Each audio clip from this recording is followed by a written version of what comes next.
Tu pourras toujours compter sur nous. Parole de Marseille. La mobilisation a payé. 400 tonnes d'échafaudage ont été hissées au sommet de la Bonne Mère. Symboliquement, la première pierre de la restauration du piédestal de la Vierge a été bénie avec les remerciements du père Xavier Manzano.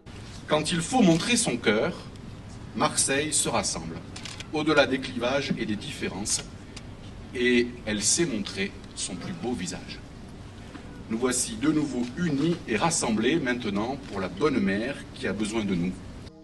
Seuls 2 à 3 mètres cubes de pierre de calissane seront utilisés pour restaurer les parties les plus endommagées par les embruns. Tout le reste est traité avec un procédé révolutionnaire. Donc on va faire une consolidation, une bioconsolidation. Donc on va mettre en place des bactéries sur la pierre, on va les nourrir, et quand ces bactéries vont mourir, on va recréer une calcite. Et cette calcite, c'est ni plus ni moins que le liant de la pierre. Et donc ça va redurcir le parement qui s'était desquamé et altéré au fil des temps. C'est totalement nouveau ça quand même. Ah c'est révolutionnaire, oui bien sûr. Oui, c'est un procédé révolutionnaire qui sert surtout à conforter les sols, les fondations, les sols. Et nous on l'utilise justement puisque cette pierre a les mêmes caractéristiques sur la pierre de taille.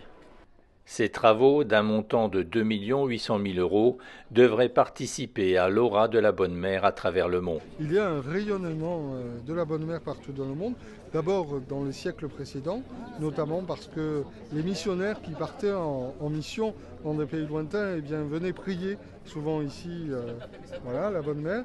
On sait aujourd'hui qu'il y a beaucoup de touristes qui viennent partout dans le monde, mais il ne faut pas oublier aussi que la messe est retransmise chaque jour de la Bonne Mère partout dans le monde.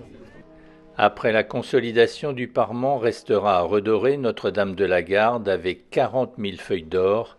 Le chantier est historique, mais bizarrement, la basilique n'est pas classée. La ministre de la Culture le veut, mais le diocèse n'est pas pressé.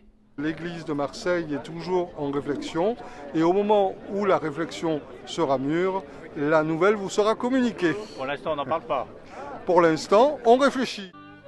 Fin des travaux, le 8 décembre, le jour de l'Immaculée Conception. Débarrassée des échafaudages, la Vierge, auréolée d'or, pourra à nouveau dresser son regard vers la Méditerranée.